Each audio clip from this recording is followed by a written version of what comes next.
rahmatullahi ta'ala wa barakatuhu. J'ai un petit, disons, pas envie de dormir.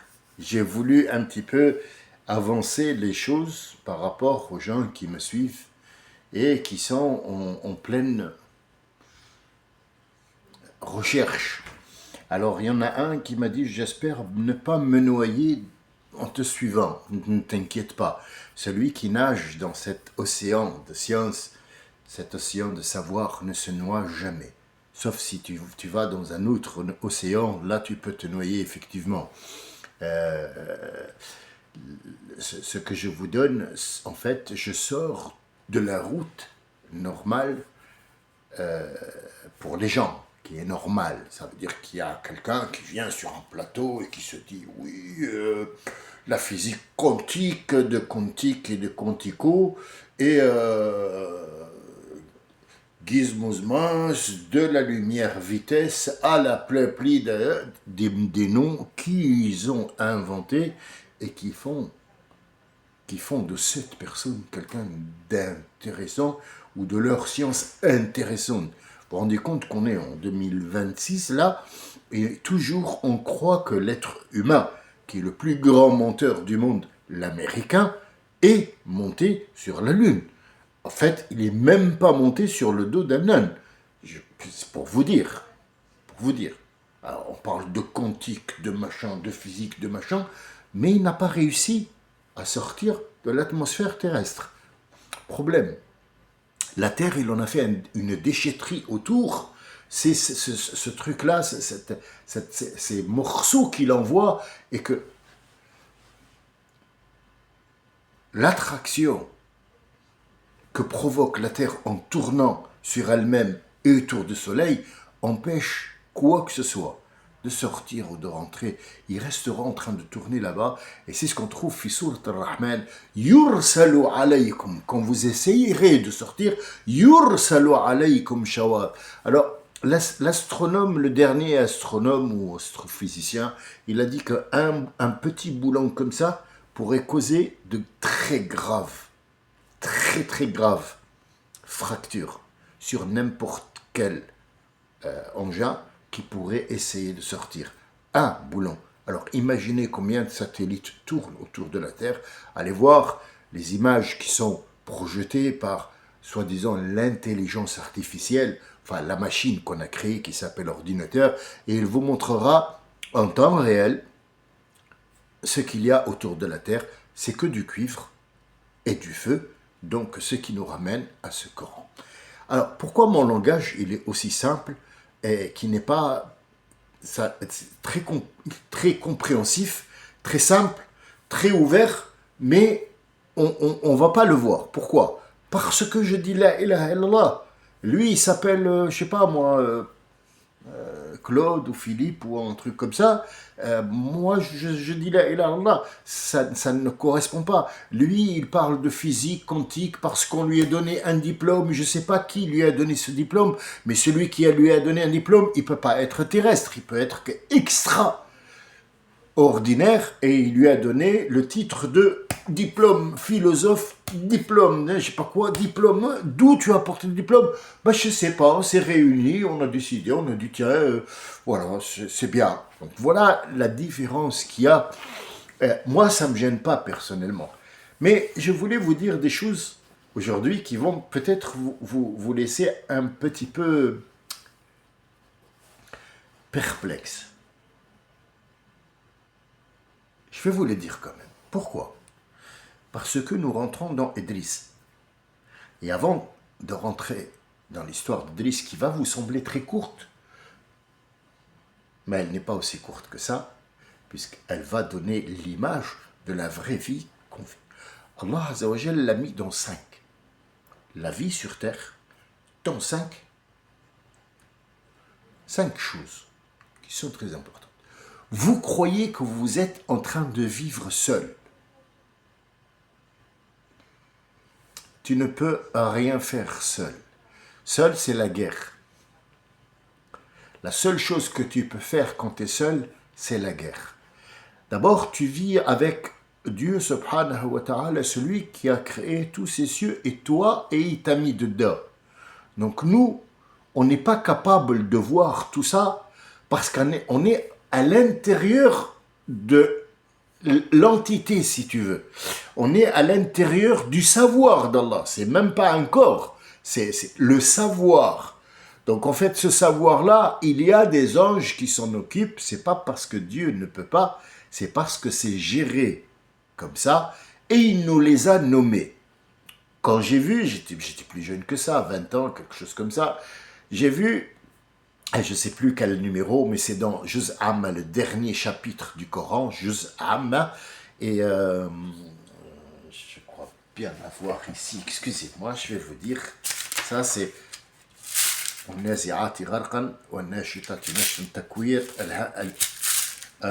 je pense que c'est la troisième après Amma yatasa'aluna, c'est la troisième. Alors numéro combien?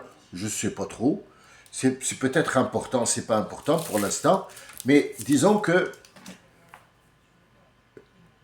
la sourate commence par وَالنَّازِعَاتِ غَرْقًا وَالنَّاشِطَاتِ نَشْطًا وَالسَّابِحَاتِ سَبْحًا. Ces trois-là ont commencé par waouh. Classification. C'est une classification. Wassabihati, wannazi'ati, wannashitati. Trois, non. Est-ce qu'ils sont au féminin ou au masculin? Il se pourrait qu'on se penche sur l'histoire de est-ce qu'ils sont au féminin ou masculin, parce que c'est important, quand tu lis le Coran, de savoir est-ce que c'est féminin, masculin, est-ce qu'il s'adresse à la totalité des genres, est-ce qu'il s'adresse à une seule personne, est-ce qu'il s'adresse à Adam, on ne sait pas, mais selon ce qu'il va t'écrire, là on saura à qui il s'adresse. Comme je vous ai dit l'autre fois, ou tout à l'heure, je ne sais plus quand, Allah, quand il dit « Ya ayyuhal insanu », il s'adresse à chacun de nous. Mais quand il dit « Ya Adam », il s'adresse à tout le monde en même temps. Quand il dit « Al-Bashar », Al-Bashar, c'est notre nom, l'être humain est créé de terre. Donc là, on parle de matière. Et chaque fois, il utilise un nom qui te donne une facette de là où il s'adresse à qui? À quel côté du corps de Adam? Il s'adresse à sa progéniture, il s'adresse à lui en tant que créature, il s'adresse à lui en tant que matière. Toujours, il y a un nom qui précède ce qu'il veut nous dire ou l'information qu'il veut nous donner, et elle est toujours codée. Ce codage, il est facile à reconnaître. Il ne faut pas faire le diplôme de la Sorbonne pour comprendre qu'il y a 5 anges sur la terre qui gèrent ce monde. Que tu le veuilles ou non, il ne faut pas être sorti de la Sorbonne pour savoir qu'il y a une double... un autre mode de vie qui est avec nous. Donc, Al-Alamayn, il ne faut pas sortir de la Sorbonne pour comprendre que Al-Alamayn, Surat Al-Fatiha, Alhamdulillah, Ya Rabbil Alamin, on la prononce, mais en vérité, c'est Al-Alamayn. Le monde des djinns et le monde de l'être humain. C'est deux mondes. On ne parle pas de montagnes russes, ni de l'Himalaya. Le monde dans lequel on vit, c'est pas de la matière. C'est pas, le monde de Narnia et le monde de Trump et le monde politique. Ça, ce sont des noms qu'ils ont fabriqués, c'est des trucs à la con qui servent à rien du tout. Et surtout, quand quelqu'un va commencer à vous faire des phrases très longues, avec des mots sophistiqués, sache qu'il est en train de mettre un truc par derrière. Donc, mets la main derrière et cours, mets les deux mains et cours. 5 anges. Les 3 premiers s'appellent Al-Nazi'at, Al-Nashitat, Al-Sabihat. Le waouh, c'est la qualification. Al-Sabihat, et pourquoi il qualifie la première? Il la met en place malgré qu'il n'y a rien devant. Ça veut dire c'est elle qui commence la sourate. Parce que la sourate, tous les sourates sont liés Et donc, il dit waouh, c'est une continuité de l'ancienne sourate Amma yatasa'aluna, abasa wa tawalla, et hop, ainsi de suite, on rentre dans Wannazi'ati gharqan. Vous trouverez que le dernier mot de la sourate correspond au premier mot qui va commencer, qu'il soit à l'œil nu visible ou alors camouflé derrière des lignes qu'il faut aller chercher. Ici, Wannazi'ati gharqan, 3 qualifications. D'abord, 1, 2 et 3. Ils ne peuvent pas être l'une avant l'autre. Ils sont classifiés avec le waouh en arabe littéraire. Le waouh, ou alors c'est un suivi, ou alors c'est pour mettre de l'ordre, ou c'est une classification. Ici, on est devant une classification. Wa, attention, an-nazi'ati rentre dans. Qu'est-ce qu'un nazi'ati? En arabe littéraire, on dit, coranique, naza'a, donc il a enlevé. Naza'a, enlevé. An-naz'u, c'est le nom du verbe. An-naza'. Enlever, c'est pas un verbe seulement. Il prend le nom du verbe, le sujet du verbe et le verbe lui-même qui peut être conjugué ou pas. Donc, an-naza', nuzi'a, le jour où tu vas, j'espère pour vous que ça soit le plus long possible et le plus agréable possible, Allah nous informe comment l'être humain va mourir. Donc, il y a un ange qui vient, yanza'u, il va enlever cette nafs et cette âme qui a en toi, elle va être enlevée du corps, naza, ou bien naza'a qamisahu, il a enlevé tout simplement sa chemise. Enlever, le mot enlever, an-naz'u en arabe littéraire se fait pour toute chose que tu enlèves. Naza.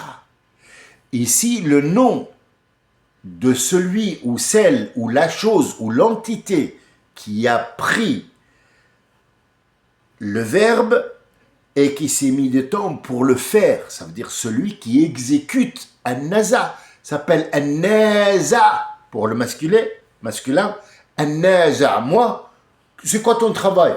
Moi, je suis naza. Naza dans quoi? Naza de vêtements. J'enlève les vêtements des gens. Ah oui, c'est un métier. Hein. Ah oui, je t'emmerde, je fais ce que je veux. C'est mon métier, j'aime bien enlever les vêtements des gens. Qu'est-ce que tu crois? N'importe quoi. Non, je plaisante. An-naza, c'est un métier. D'accord. Mais si c'était féminin, an-nazi'atu. Ici, ils sont beaucoup. An-nazi'at au féminin. Pourquoi? Parce que al-malaika, ce ne sont pas des femmes. Leur nom en arabe est tout féminin. On dit le soleil en français. Mais en arabe, on dit ash-shamsu. Laha. La yambari les shams. أعوذ بالله من الشيطان الرجيم.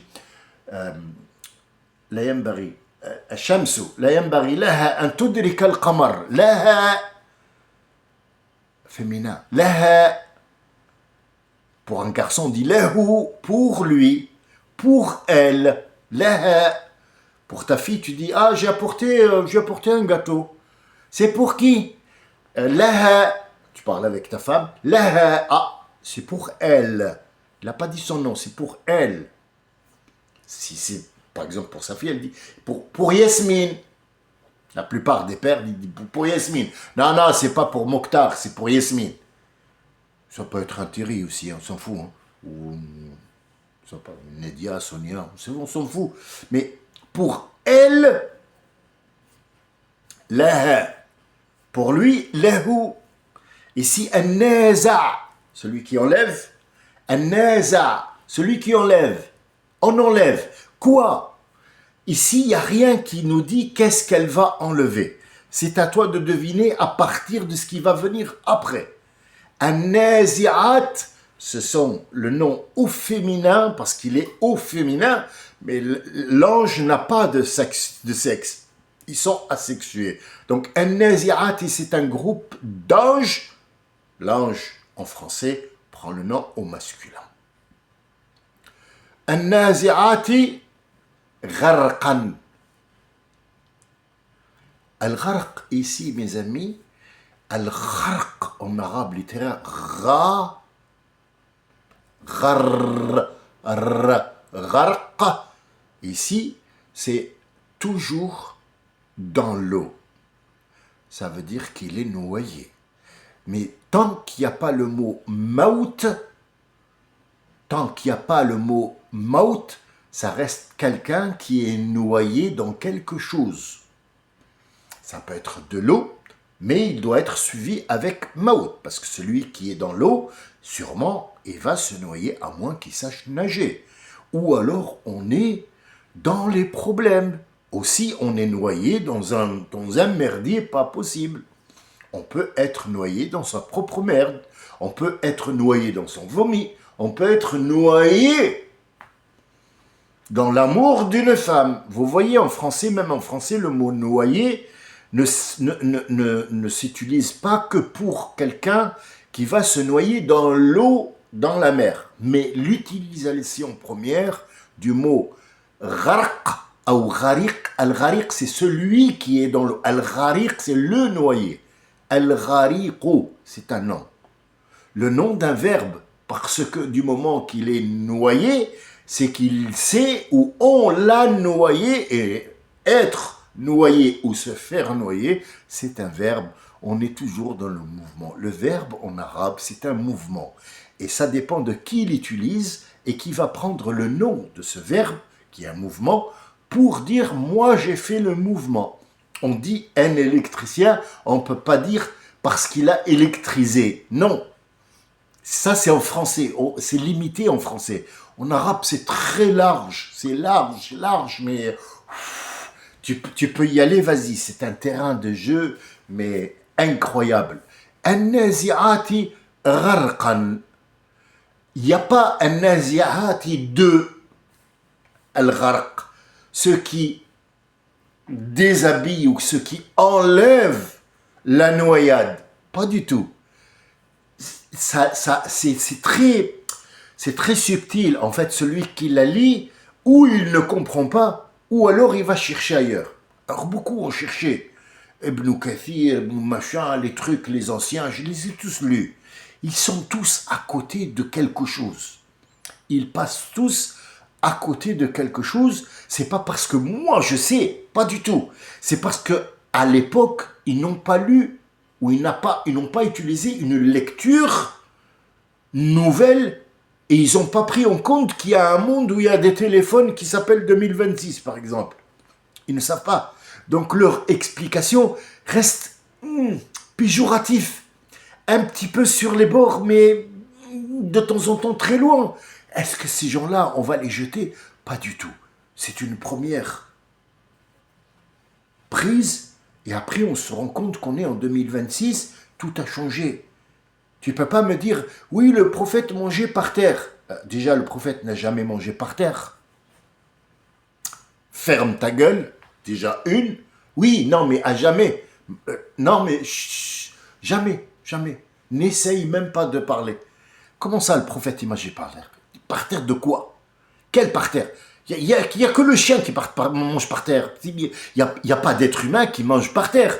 Même si on va dans un pique-nique, c'est même pas par terre, c'est sur une serviette. Donc, même dans un pique-nique, on ne mange pas par terre.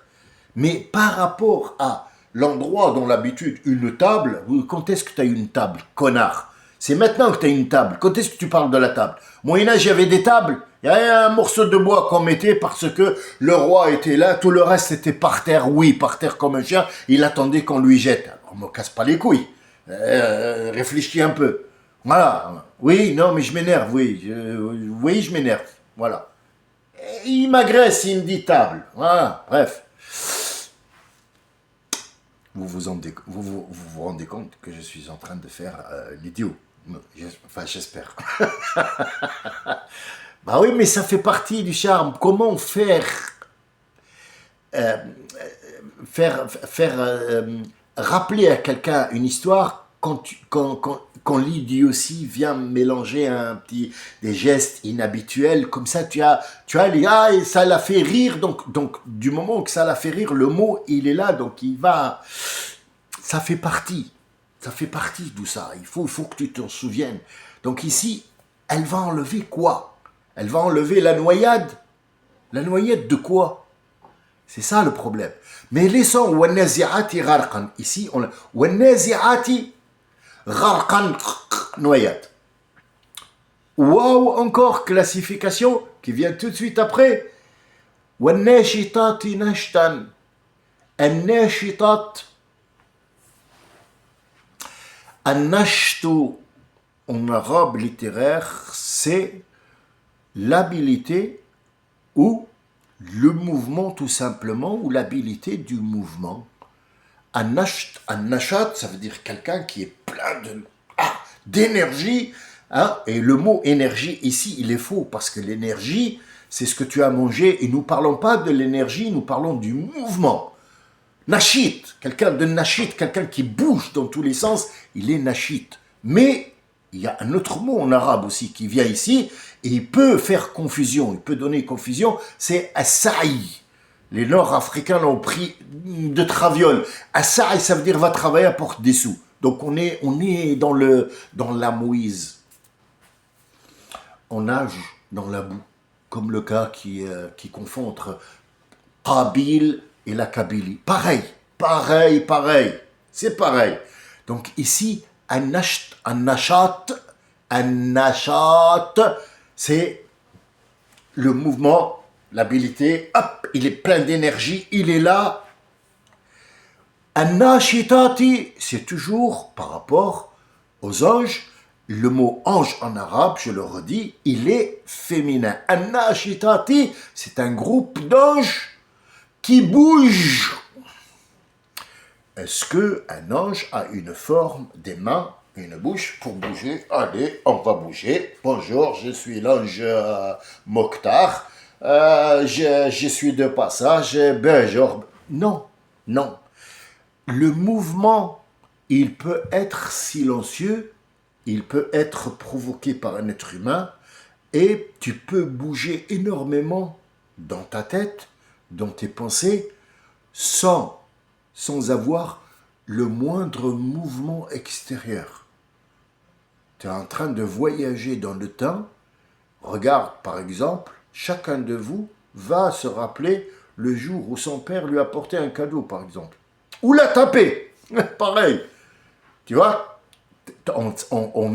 une fraction de millième, de milliardième de seconde, tu es allé dans un souvenir qui existe. Ça fait maintenant 20 ou 30 ou 40 ou 50 ans. Tu as bougé. Ben, c'est un voyage, excuse-moi. Donc, c'est pas la peine qu'on utilise la lumière et la vitesse lumière de trucs quantiques et de machin. Tu as voyagé. Pourquoi tu me casses les couilles et me raconter des trucs de débiles mentaux? Tu as voyagé dans le temps en une fraction, sans bouger. Même pas le cil. Donc, un nashitati, ce sont des anges qui vont bouger. Pour l'instant, on va les dire nashitati, ça veut dire qui bouge. Pas tes mouvements à toi, c'est un autre mouvement, c'est une autre énergie. On la met de côté. Donc, on a vu wasabiqati, wannashitati nashtan. Wannazi'ati, on a vu wannazi'ati, celle qui enlève, gharqan, la noyade.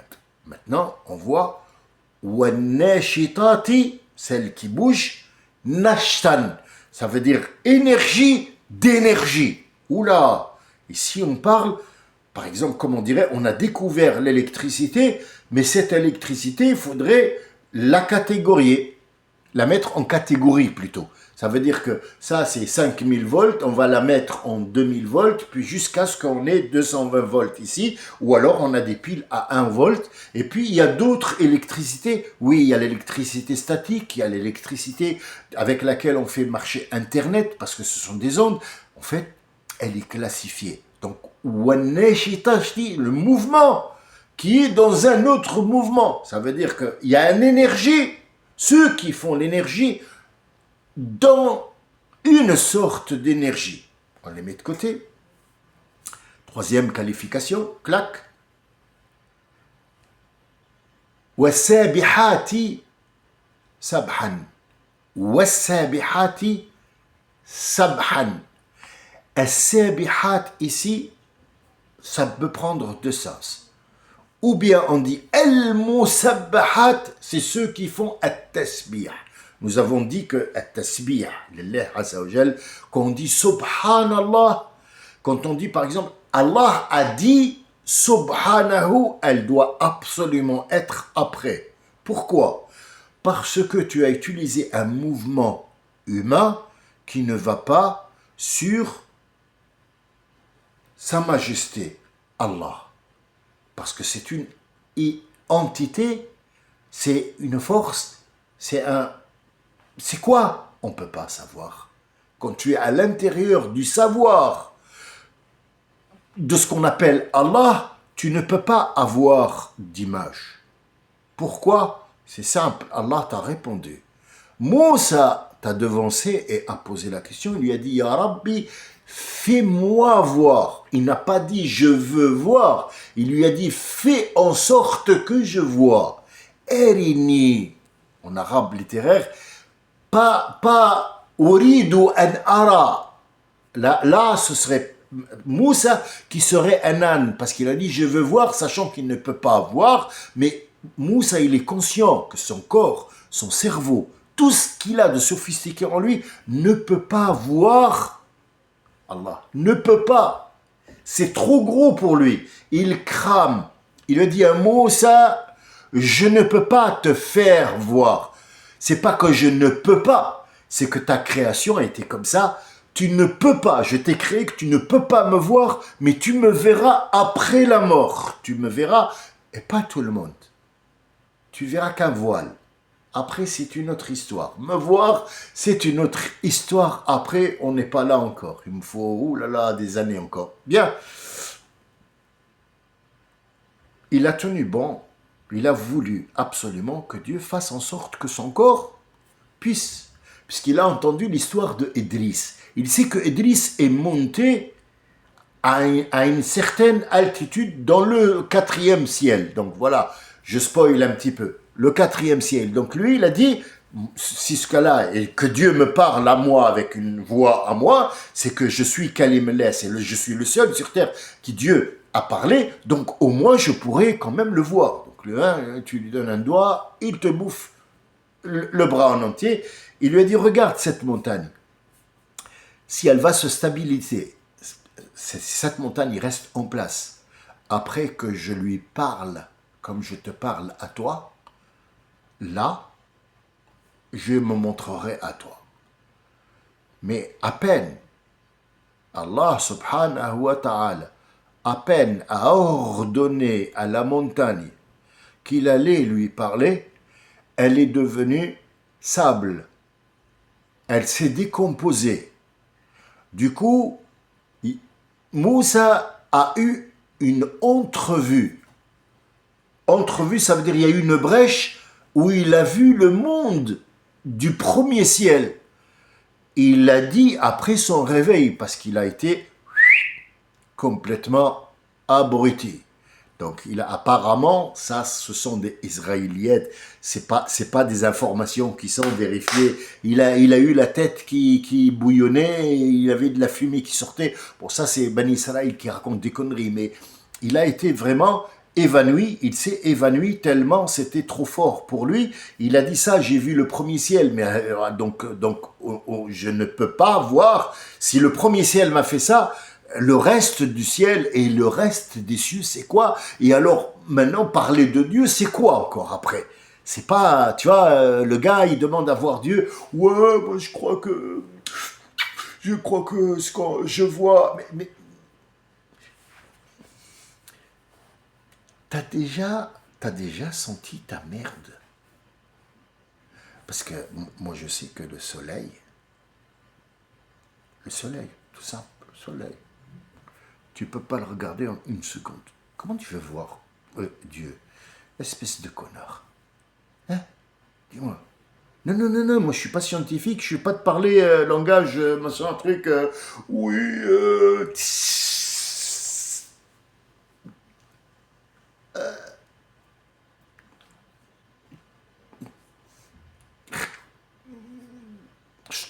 tais-toi, tais-toi. السابحات التسبيح c'est ne pas attribuer une image ou une pensée qui est matérielle à Allah. Ici, il n'a pas dit wal musabbahati ou bien ceux qui font at-tasbih. Là, il a dit wassabihati, ce elif qui est là.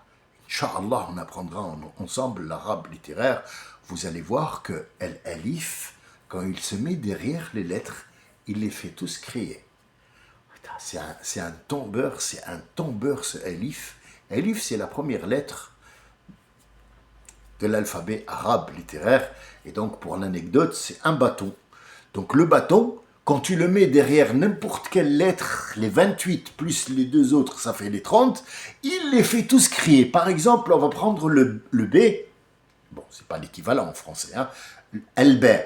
B, qu'on met B, et on lui met le bâton juste devant lui. Ça veut dire tu mets B et tu écris Alif. Il devient B, S, C, Ch, Ha. Il les fait tous crier. Il les fait tous crier. Bah oui, c'est le but du bâton. C'est le but du bâton. Bah oui, mais écoute, il faut bien rigoler quelque part. Mais rigole pas trop. Rigole pas trop. Tu pourrais ne pas te contenir et tu te fais caca dessus, d'accord? Voilà, on reprend les choses comme elles sont. Attention, on reprend was-sabihati. As-sabihat, ici, ça pourrait être, attention à ce que je dis, ça pourrait être as-sabihat dans as-sabah. As-sabah, ça veut dire nager. On retrouve le mot aussi. Kullun fi falakin yasbahun. Surat Yasin. Kullun, toute chose nage dans sa propre galaxie. Ça veut dire que tellement ce ciel il est grand qu'il n'y a jamais de collision entre la Terre et la Lune, ou bien la Lune et le Soleil, ou bien le Soleil avec Neptune, ou Neptune avec Mars, ou Mars avec Kullun fi falakin yasbahun.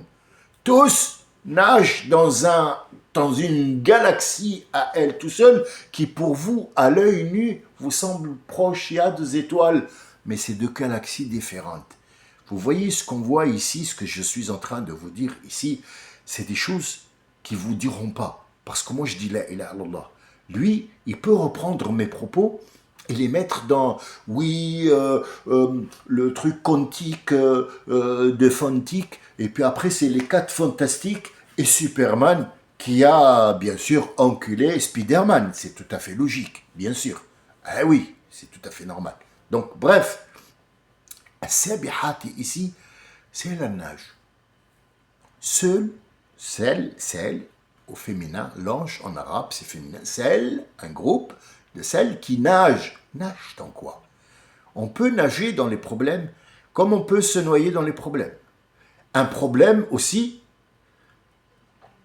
peut nager dans un verre de vin. Tu crois que tu as bu un verre de vin pour te relaxer parce que tu as trop de problèmes. Le souci, c'est le problème, c'est un très bon nageur. Eh oui, c'est toi qui vas couler dans le verre de vin et le matin, tu vas te réveiller, tu pues comme pas possible, mais le problème, il est toujours là et il ne nage plus, mais il est debout avec des gros biceps comme ça et qui te dit « Je vais te manger le queue, je vais te manger le queue » en entier comme ça. Il devient un cannibale. Tu comprends là? As-sabihati sabhan.